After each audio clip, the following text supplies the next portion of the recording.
Hi, everyone, and welcome back to another episode of Inspiration in Isolation. And today I have joining me a good friend of mine.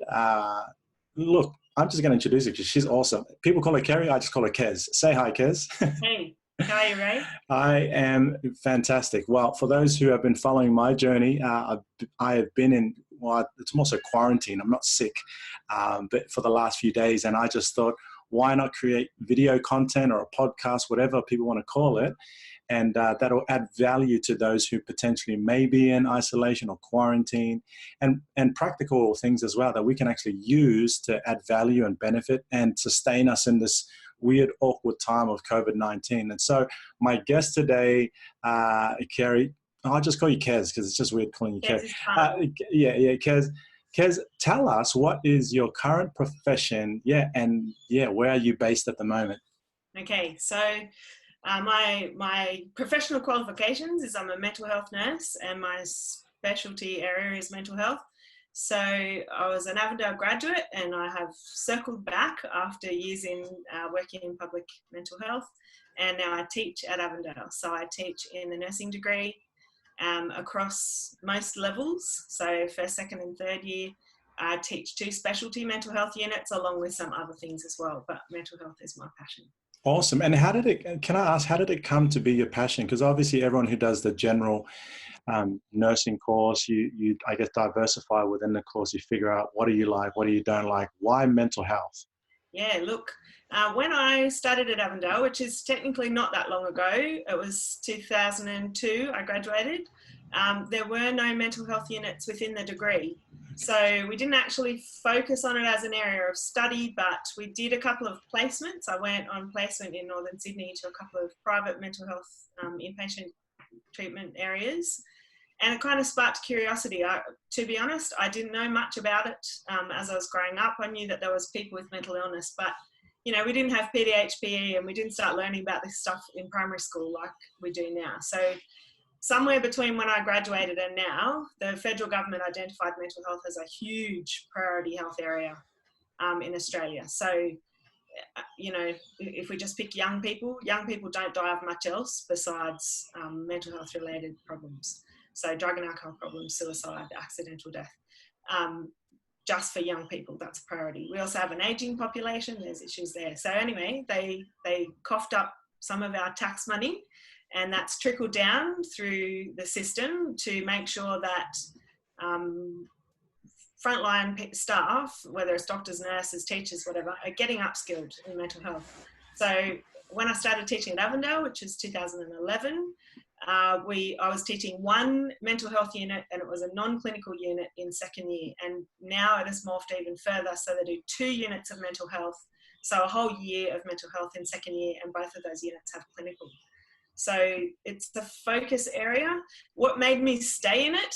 Yeah, I was just going to ask, that was my next question. Diversity. I like doing things that I think, when people say, oh, I could never do that kind of, I think if I can do that, that's good. Mental health is a funny area. There's a lot of strong personalities in the staff. It draws a certain kind of person. You have to be quite sure of who you are. You need to be able to boss other people around kindly.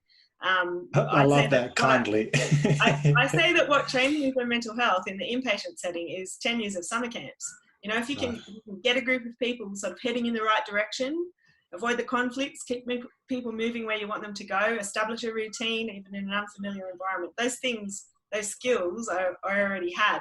I just never thought of applying them in nursing. So mental health is quite a different nursing area. So some of my first placements as a registered nurse were in mental health and in drug and alcohol. Both of those places, as a good little Adventist girl, I was like, I don't even know the language. What am I going to say? How do I speak about these things? And so what I learned to do is listen, which is strange for me because I'm a talker. So, but I absolutely loved my first placements. Yeah. There was kind of a twofold thing that happened. I loved the clients. I saw that they had a vulnerability. They really needed people to advocate for them. And then there was another little quirky thing, and that was there's many people that worked in that area who are staunch atheists, not just not believers, but literally think that religious beliefs are a mental illness. And I was like, hang on a minute, I think I should represent in this area. So there was a little bit of me sort of like fronting up to that attitude. Yeah. I still didn't know that was going to be my specialty area. It just really piqued my interest. Yeah. So, and then over time, I had some other experiences. I got the opportunity to work in boys' prison. So when I was in agency, I worked at Kerry where the young fellows are in prison. And that was another, like my eyes just opened. Oh, word. I had a much better perspective of need in our community. I kind of have this background idea that mental health is spiritual health, and there's a real, we use different language about things, but meaning and value happen for everybody. It doesn't really matter how you subscribe to belief systems. People have, they need certain things, they believe that certain things have value, and if you can tap into that, you can work with people. Right. Even in prison, even when they've got mental illness. Outside of prison, just in day-to-day life. So, and then I got the opportunity to study more. I was working in mental health at the time that I got my scholarship, and so I did mental health as my postgrad. And then the opportunity came up to work at Avondale, and they were looking for a mental health lecturer, and I thought, I didn't have it when I was there. I'm going to go back and give it to them. That's I thought fantastic. It was going to be like short term, and this is my 10th year.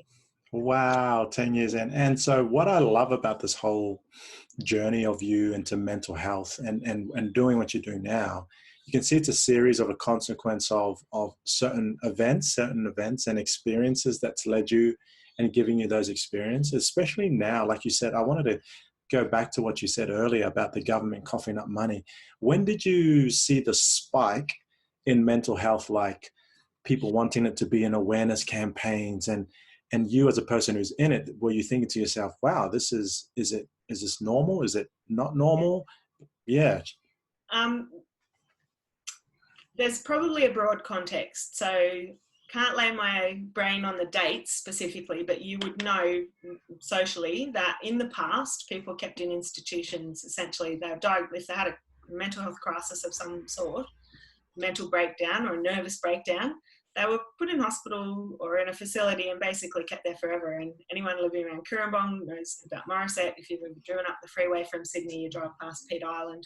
There was places all over the country where people just were put and were left there forever because people didn't have really any understanding. We've only had medications to treat mental illness since my dad was born. So it's like, we're in a second generation of people where there was medical treatment. Before that, there was like straitjackets and padded cells and cold baths and stuff and like yelling at people. I don't know. And Freud, that was your other choice. Of course. Bless Freud, he was a weirdo, but he taught us to listen and to investigate people's stories. He attributed some strange meanings, which we've kind of backed away from, but he was on the right track that people's experiences, it's the old nature and nurture thing, that sometimes what's happened to you, it might be influencing how you're behaving now. And that's, we have now trauma-informed care, which is probably a similar idea without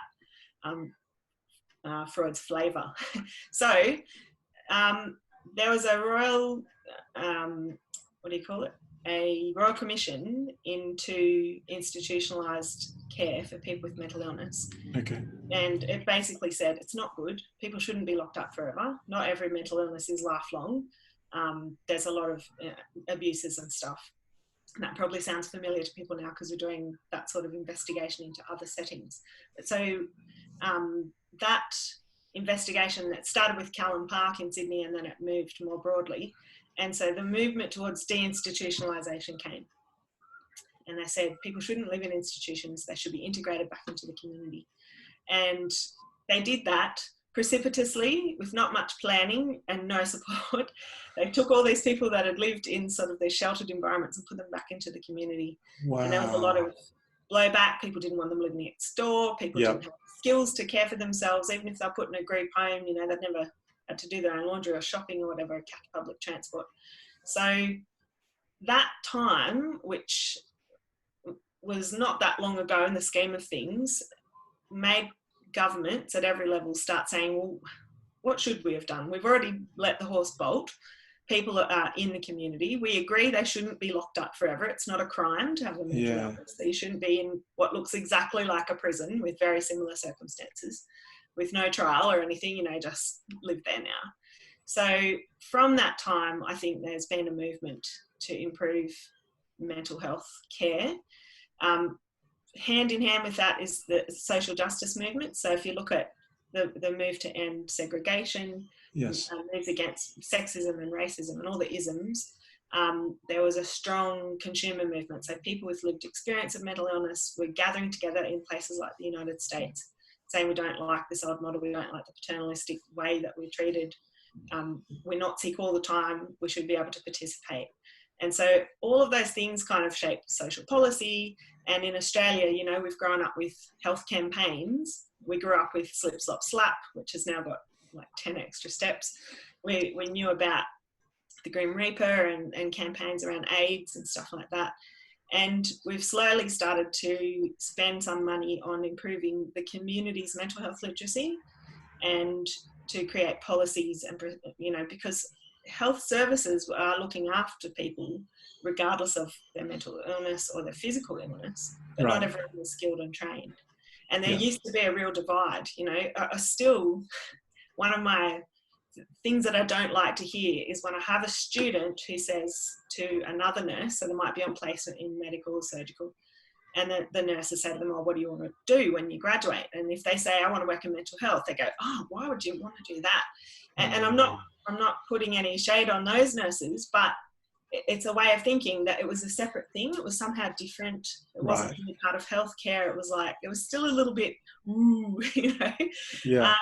And it's because people weren't skilled. And so I guess as that became more obvious that people were being asked to look after a group of patients for whom they had not been skilled to look after, that's what prompted that flow of money. So there's other things, you know, suicide rates or just drain on, not everybody goes into hospital, right, if they have a mental illness. So they might just pull out of school, or they might not go to work, or they might have relationship breakdowns and family violence and drug and alcohol problems.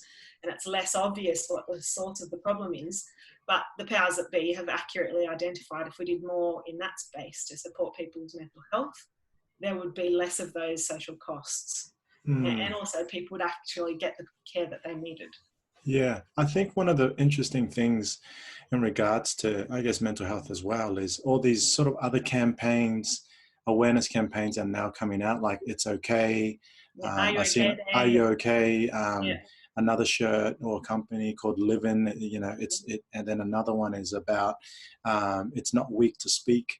And that's just, everything's just all sort of coming to it's bubbling to the surface now, and now it has a name. And all now the drug and alcohol ones are in there as well, so October and Movember and all of that stuff. Like, you're right, there's a lot more. There's a lot more and it's public health. One of the things that I want to sort of share light on, I remember sitting in your training of mental health, and I just found it the most eye-opening thing that I've sat in a long time. So my area, I mean, I guess my study area, my experience was also in youth work, being a youth caseworker, but our training did not exist of that. And this was maybe 2005, 2006. So even from then until I sat in your training, I think last year, the difference of information and understanding and the stigmas and the myths behind it, how have you found that transition of trying to equip and empower your students, because they're 18-year-old and mid-20 something. So you have the odd occasion sporadic of ages, but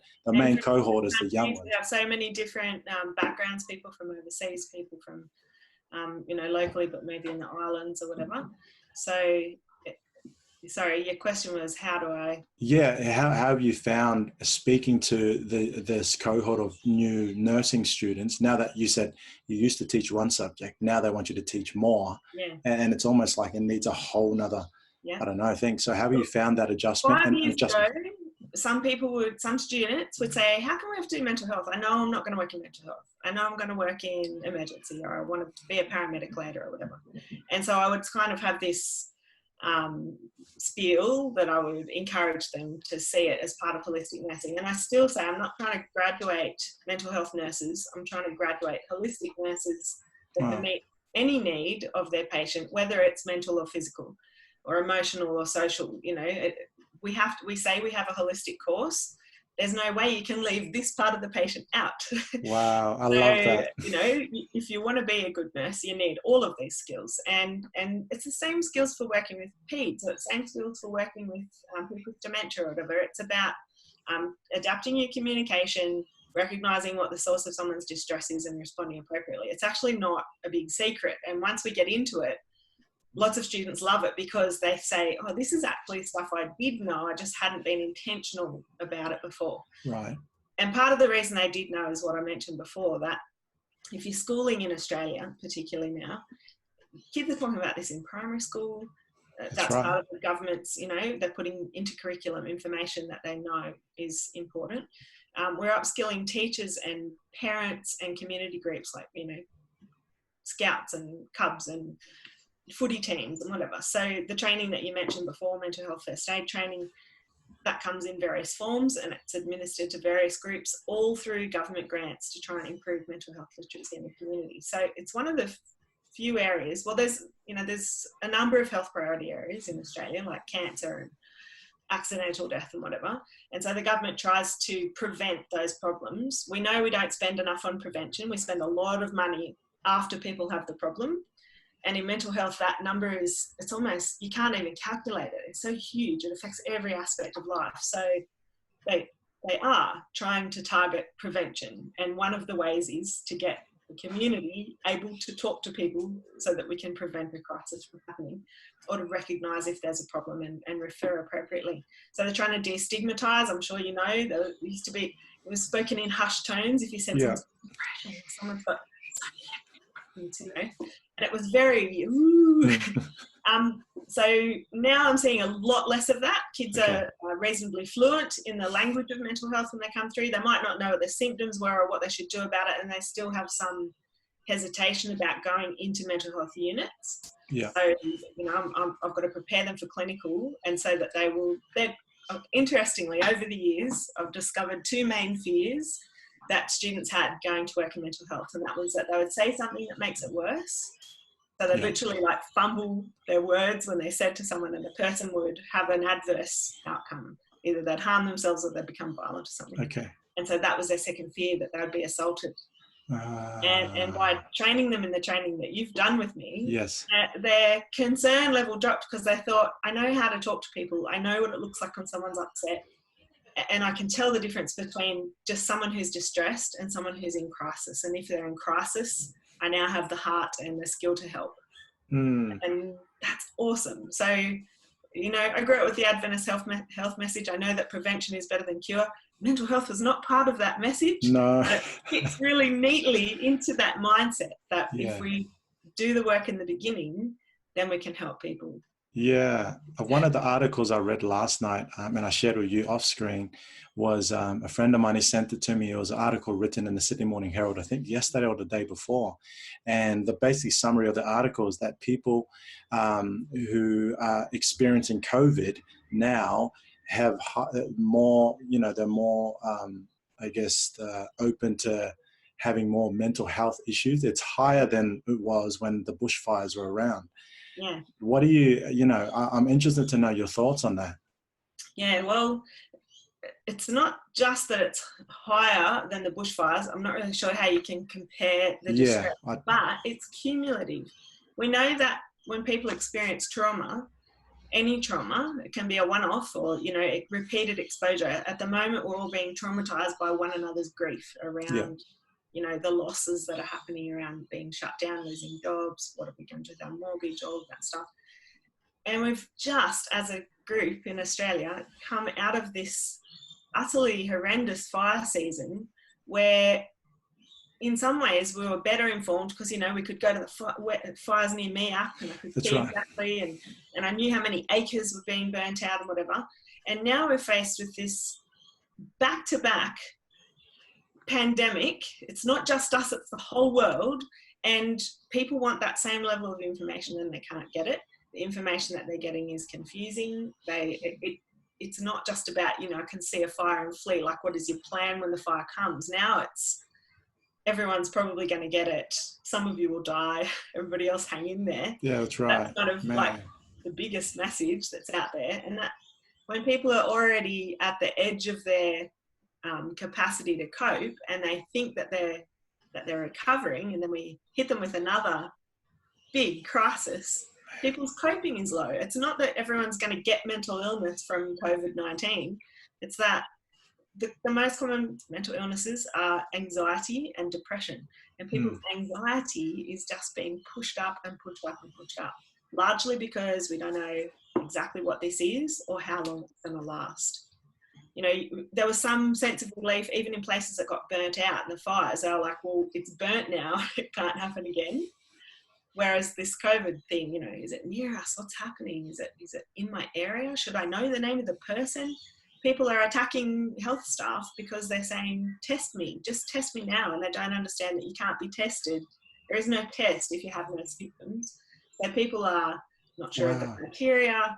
They're not sure if they're being told the right information. The message keeps changing. It's way less clear than the fires were. The fires were awful, but obvious. Yeah. And now we have this invisible, intangible, extremely disruptive situation. Yeah. In terms of information, like you just mentioned there, how do we know as general pop what information to access, who to listen to? So, I mean, I had a conversation with one of my friends who's a doctor here, and he was saying the same thing as well. It's like they're getting updated by information. So then the public are getting a little bit slightly different, more so of like the general pop version of this information. Where would you recommend people sort of start looking to or listen to? Well, there is so much good information out there. My official line would be the Australian Health Department. Just, you know, go there. Ignore everything else, even if it's not a doctor. You know, there's so many Facebook posts that have been forwarded along, and it says this came from an immunologist in New York or something, or this came from the head of emergency in Brisbane. And so it's very legitimate sounding, but once you take a piece of information out of its context, it may or may not continue to have value. So my best advice is stop looking for too much information. The information around COVID is actually quite simple. Currently, the message is isolate as much as possible. We're trying to flatten the curve, like just don't mingle. I should start from the beginning. The best example I've seen is a doctor that said, think of COVID like glitter. Okay. You know, you've got daughters. Yes. Right? You know what glitter is like. You get a little bit of glitter in a fun little activity over here, and 18 months later, you're still picking the glitter off. Okay? So social isolation is about not spreading the glitter outside of. Perfect. I love that. So I love that. It's less nerve-wracking than thinking of it as a virus, right? So think we're trying to stop the spread of this glitter, and if we can stop the spread of the glitter for a while, the cleanup outside of our area will continue. So that's so cool. I find that way less threatening. You know, are people going to die from this? Yes, but people die all the time from flu, and hardly any of us get upset about it. So the problem is not the illness, it's the amount of information we're being given. Just to draw a parallel, I don't know where you were when the Twin Towers were hit. I was at school. I remember exactly where I was. And a family member, who I shall not name, I knew basically hit the couch at the first news story and didn't leave the couch for 36 hours, just clicking channel to channel to channel. And I eventually had to contact the person and say, you must stop. The problem is not multiplied by the number of times you see it on different news sources. It's still exactly just the one problem. So maybe my advice would be find one source of news that you think is adequate, and I would suggest the Government Health Department, and just get your information from that source. What I'm interested in as a mental health nurse is how people are feeling about where they're getting their information from. Because the information itself is very simple. Keep to yourself. If you're sick, tell somebody on phone, you know, I've got symptoms. Decide whether or not you meet the criteria for testing. If they say you do have it, it's exactly the same response. Continue isolating. And unless you get sick enough to go to hospital, that's going to be the end of it. You'll get better. If you need to go to hospital, the treatment in hospital is isolation. So, you know, How do we avoid getting it? What do we do if we think we've been exposed? And what will we do if we have it? Is This is exactly the same. It's isolation, right? It's Yeah. actually a very simple message. Please isolate in Yeah. all 3 steps. Yeah. But we want, we care about why and how that's happening way more. So simple information maybe is actually detrimental.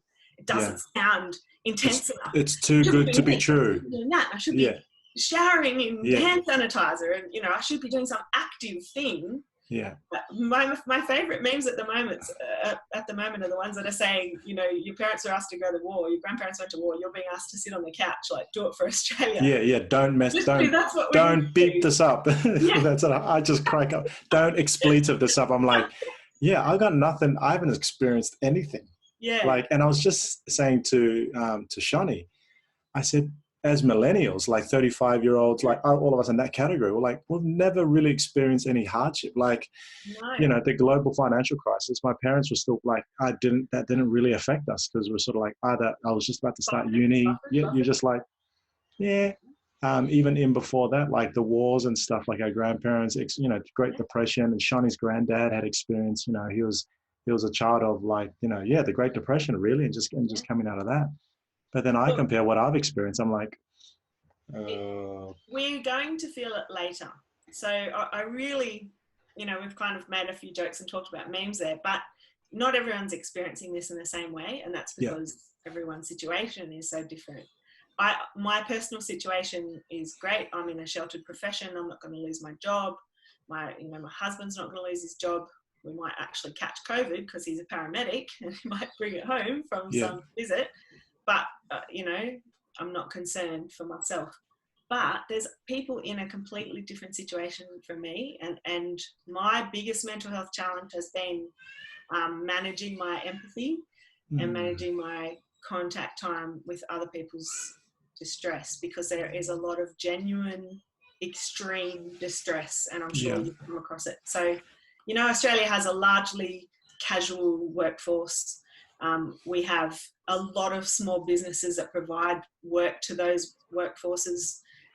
We have a huge mismatch between what people can afford in terms of housing, and so that means there's a lot of people in rental properties.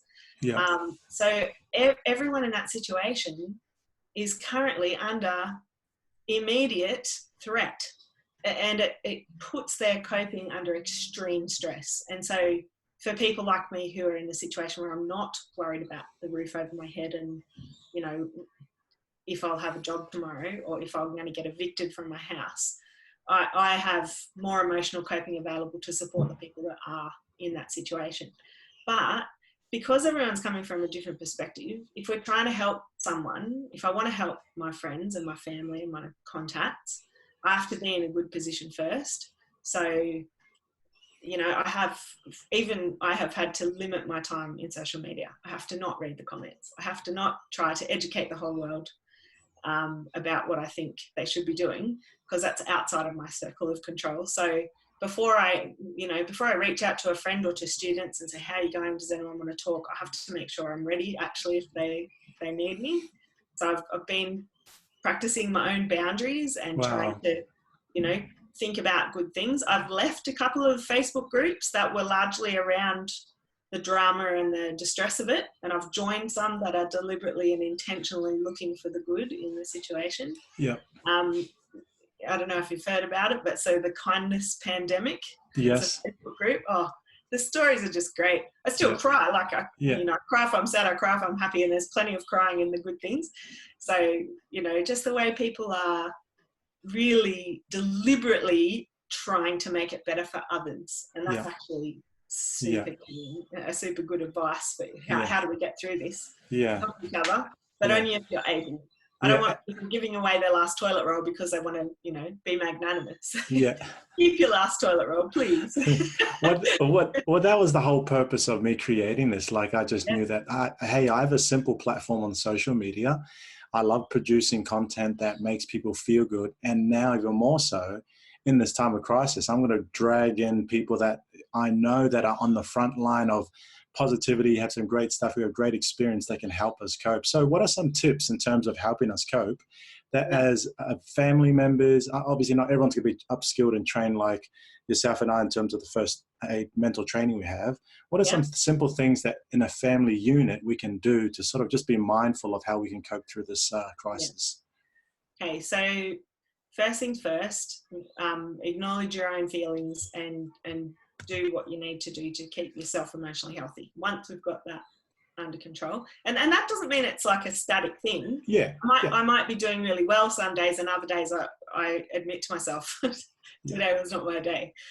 Tomorrow I'll, if I get more sleep and I eat less chocolate and have another walk, I'll be, I'm not saying no chocolate. Chocolate's very important. Chocolate's good. Chocolate is gold in our house at the moment, So then if I want to help anyone, so we're doing this, we're using the tech, so embrace the tech, upskill your non-tech connections, teach them how to press the accept button, and that it's not going to suddenly steal all of their information if they use Zoom, because people are genuinely concerned about that. And then listen is number one, and watch. It's actually great. I love having even in a Zoom meeting with 30 people, if you put it on speaker view, whoever talks comes on the screen, and I can go real close, and I can literally watch your face and see the tension in your body and see if you're tearing up. It's actually, there's no hiding in this format. And so I find myself really engaged in the listening process, because I can be getting all this information about how you're going, no matter what we're talking about. So you don't have to say, let's talk about how you feel about coronavirus. Just talking and And then, so once we've listened, then we kind of get an idea of where people are at. And then if we think that they're deliberately not talking about something that you think maybe they need to talk about, it's totally okay to ask. So to say, it's strange times.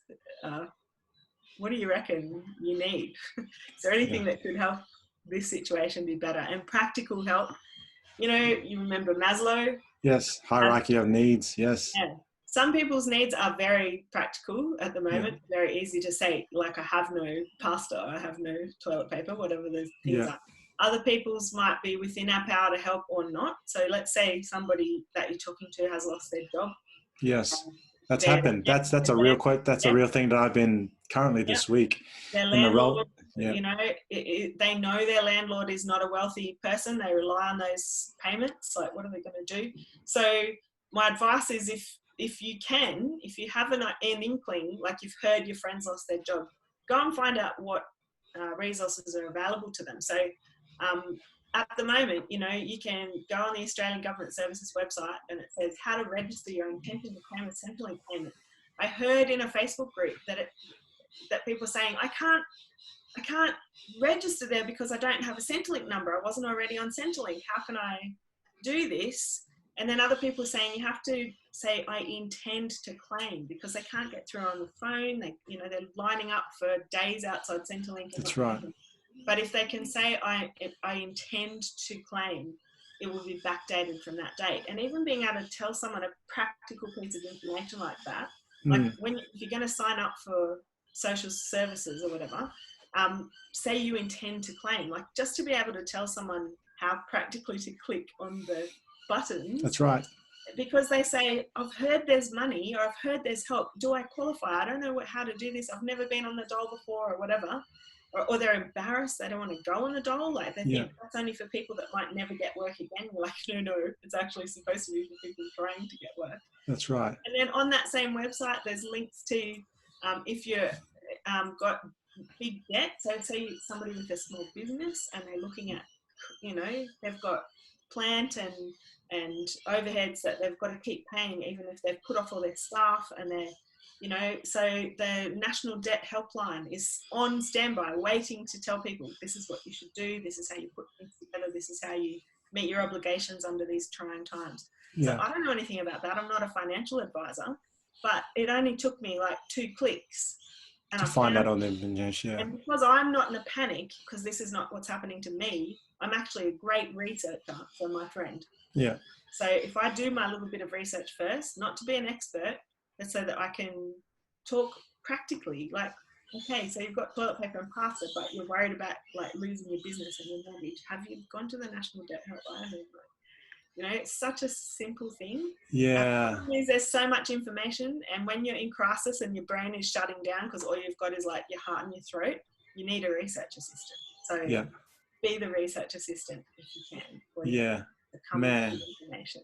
That's so awesome. And I think that's so much valuable. Like it's so much value in understanding, and it's, just to take a deep breath, pause, check in with each other, make sure that, that we're looking after ourselves. And that's what I love about it. It's like, if you're not looking after yourself, you are of no help to anyone else, because you're in an empty cup.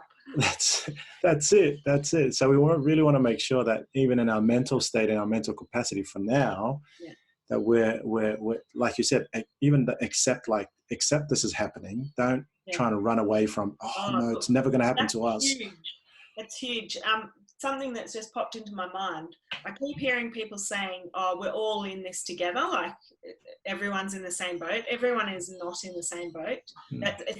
We say that to show our solidarity, but it's actually potentially not helpful to say that to people. If we put more finesse on it, like we're all affected by what's happening, that's true, but we're not all in the same boat. I am in a very safe boat on a very calm sea. But other people are in like a sinking sliver of toothpick in a massive maelstrom. And so we're not actually all in the same situation. Yeah. So finding out what's on the situation is very important, and not trying to put the silver lining on it. Like it will pass, this time will pass. But my best advice is, if we just talk about today and tomorrow, or maybe this week, that's enough. If we're trying to make plans in a future that's uncertain, they just slip away, or they don't feel like they're going to happen. And that can be even worse. We feel like already we've failed because we can't make these plans stick. So mindfulness tells us just be in this moment. Planning requires us maybe to be a few moments ahead. But that's a really helpful thing when you're talking to someone. If they're saying what's going to happen and how will I do this and whatever, just say, yeah, man, that's overwhelming. But today, what can we do? What can you do? Or tomorrow, who could we call? And just put a little cocoon of in our control around it. The time that we have now, that's all we have. Yeah. So, we were talking about something else that just set off so the Centrelink, the debt helpline.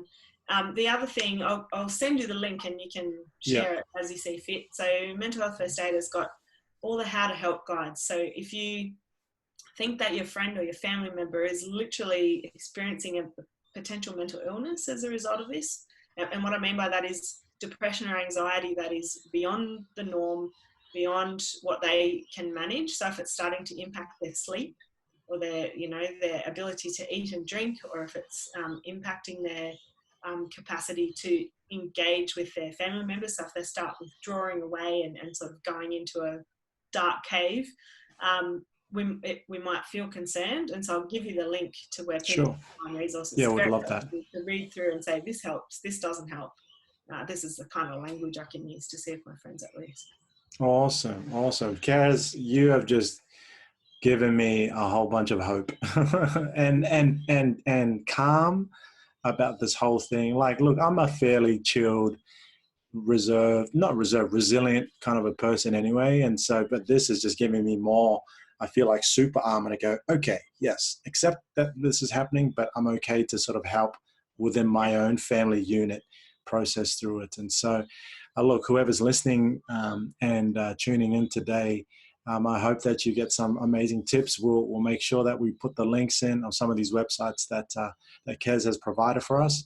But thank you again, Kez, for today. And I should actually say thank you and your husband for the people who are on the front line every single day, really just fighting it on our behalf. And so, yeah, really appreciate it. Shout out to my students who are on placement. Do it, please. Yes, do it. Because I'm hearing back from the facilitators that they are just putting calm out there. They're alert but not alarmed in the best possible way. Even though, teaching and all of the stuff around face-to-face meetings is, they don't know when we're ever going to see them again, but they're on placement. they're helping, which is great. If you're struggling, find someone to help. It really focuses your attention and your energy. And they are spreading the right message, and they're just putting love out into the world for all the anxious people that they're dealing with. And that's all it takes. If we can, even if we feel anxious for ourselves, if we can encourage another person, we're with you, stay calm, we have a plan. That in itself is like a touchstone that just brings people back to a place where they might be able to move forward in a healthy way. Awesome. Well, there you have it, folks. Thank you again, Kez, and even to all those who are on the front line every single day, and those tips that are going to help our family dynamics and even those who are at home cope through this COVID-19. So stay tuned for the next episode. And again, we'll make sure that we have the links provided that Kez will send through so you can access it, some of the government websites. That'll be beneficial to all of us as well. So thank you again. And yeah, awesome, Kez. We'll talk to you soon. No worries. Thanks, Ray.